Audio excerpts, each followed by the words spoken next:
سڵاتان لەبێت و ئەم کاتتان باش بینەرانی خۆشەویستی تەلەڤیزیۆنی کۆمەڵە.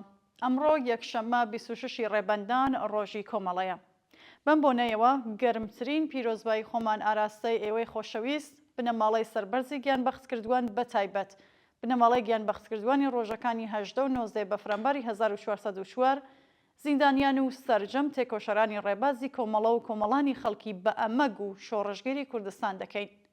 ڕێز دەگرین لە یادی سەرجەم گیانبەختکردوانی ناوڕێزەکانی کۆمەڵە و حزبی کۆمۆنیستی ئێرانیش.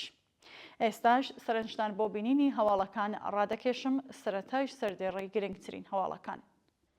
پێشوازی لە 26 ڕێبەندان ڕۆژی کۆمەڵە لە شاری سنە، چالاکی تەبلیغی 26 ڕێبەندان ڕۆژی کۆمەڵە لە شارەکانی سەقز و بۆکان، وستنەوەی دروشم دژ بە ڕژیمی کۆماری ئیسلامی لە شارەکانی کوردستان و ئێران، بەردەوامی میلیتاریزەکردنی پارێزگای سیستان و بەلوچستان و مانگرتنی کرێکارانی پێترۆشیمی غەدیر.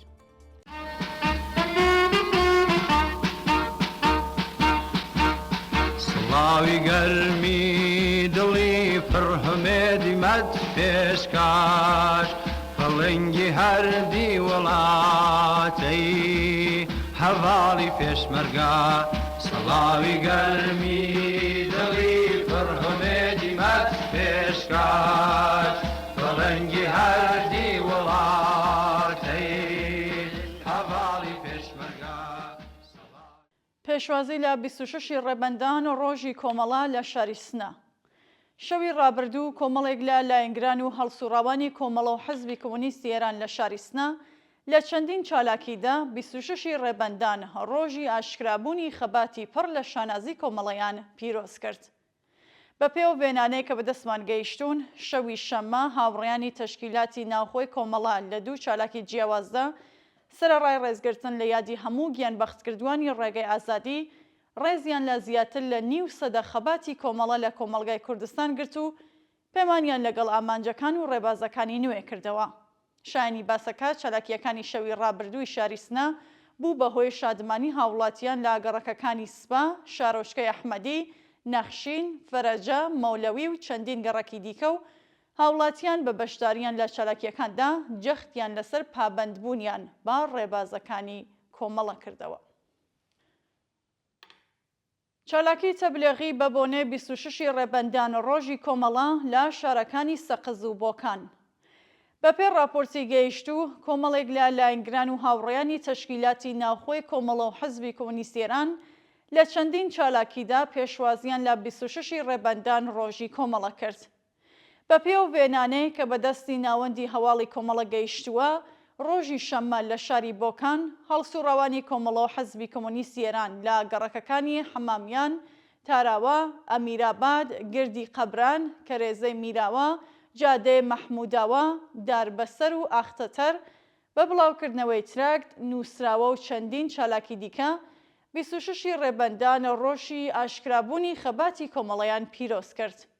هەروەها لە گەڕەکە جیاوازەکانی شاری سەقز سەرەڕای ڕێزگرتن لە یادی هەموو گیانبەختکردوانی ڕێگەی ئازادی لە ساڵانی ڕابردوودا لە چەندین چالاکیدا ڕێزیان لە یادی هاوڕێ حەمەحسەین کەریمی گرت و جەختیان لەسەر ئەوە کردەوەکە تا دوایین هەناسە درێژە پێدەری ڕێبازەکانی کۆمەڵە دەبن.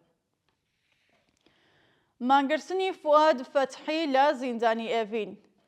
بەپێ راپۆرتی گەیشتوو، فواد فەتحی بەندکراوی سیاسی و چالاکی کرێکاری ڕاگیراو لە زیندانی ئێڤین لە ڕۆژی شەممە 25 ڕێبەندانەوە لە ناڕزایەتی بە وەدی نەهاتنی جاخوازیەکانی مانی لە خواردن گرتووە.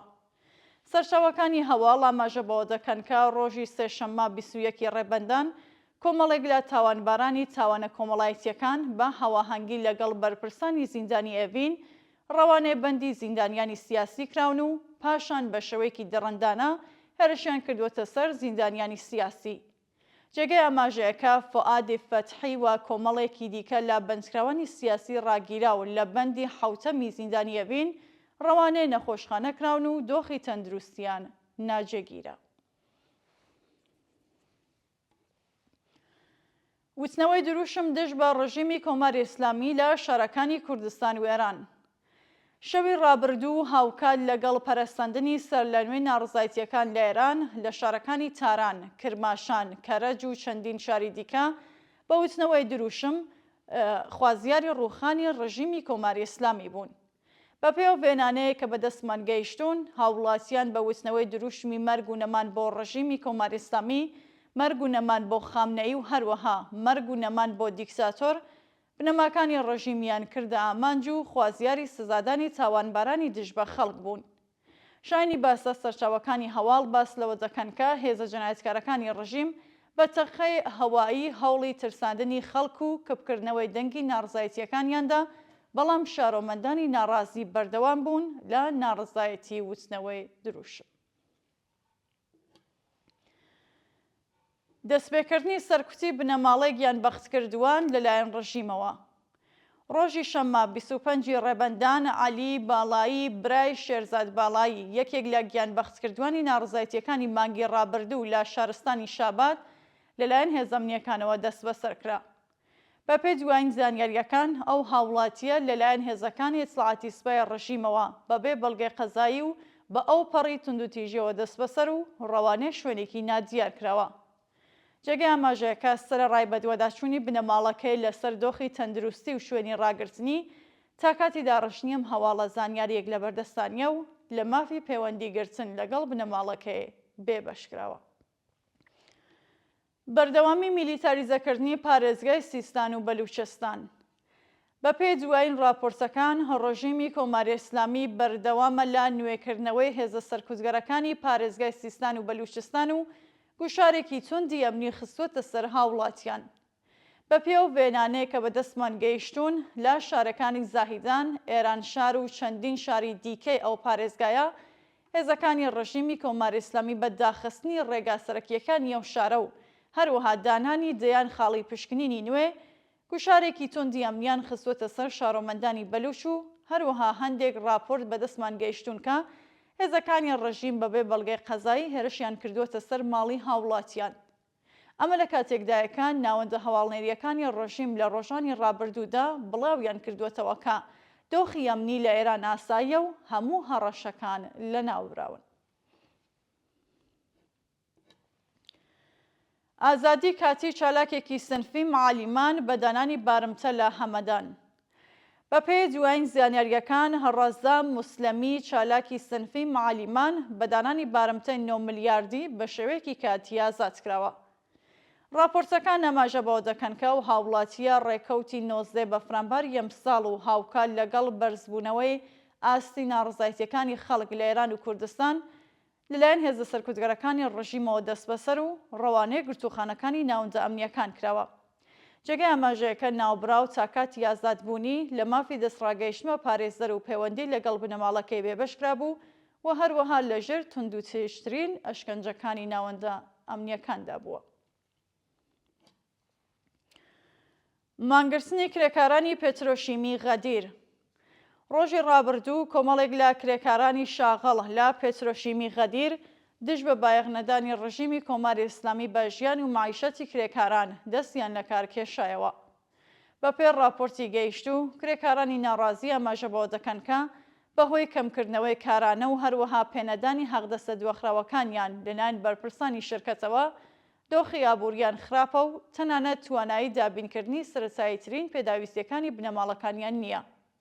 لە درێژەی ناڕزایەتیەکاندا، کرێکاران خوازیاری دابینکردنی بیمەی دەرمانی و ئێمنی شوێنی کار، بەکردەوە دەرهاتنی گەڵاڵەی ڕیزبەندی پیشەکان و هەروەها بەرزکردنەوەی ئاستی حەقدەست بە پێی ڕێژەی هەڵاوسان بوون.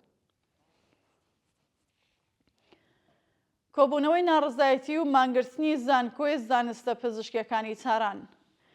ڕۆژی ڕابردوو خوێندکارانی زانکۆی زانستە پزیشکیەکانی شاری تاران دژ بە سەرکوتی خۆپێشاندەرانی ناڕزایەتیەکانی مانگی ڕابردوو مانیان کرد. بە پێوە وێنانەیە کە بەدەستمان گەیشتون، خوێندکارانی ناڕازی و بەشداربوانی کۆبوونەوەکە بە وتنەوەی دروشم دژ بە دەسەڵاتی جەنایەتکاری کۆماری ئیسلامی، بەرزکردنەوەی وێنەی گیانبەختکردووان و دەست بەسەرکراوانی ڕەوتی ناڕزایەتیەکانی مانگی بەفرامبەر و هەروەها بە بەدەستەوە گرتنی پلاکارد، خوازیاری ئازادی دەستبەجێ هەموو دەست بەسەرکراوان، سزادانی بەشداربوانی جەنایەتەکانی ڕژیم دژ بە خەڵکی ناڕازی و هەروەها هەڵوەشانەوەی حکمی سێدارەی بەندکراوان بوون.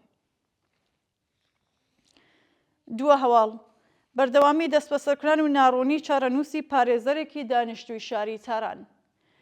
بەپێ راپۆرتەکان پارێزەرێکی دانیشتووی شاری تاران سەرەڕای تێپەڕبوونی زیاتر لە 1 مانگ لە دەستبەسەرکرانی هێشتا سەبارەت بە هۆکاری دەستبەسەرکران و ئەو تۆمەتانێک کە خراوەتە پاڵی زانیاریەک لە بەردەستانیە.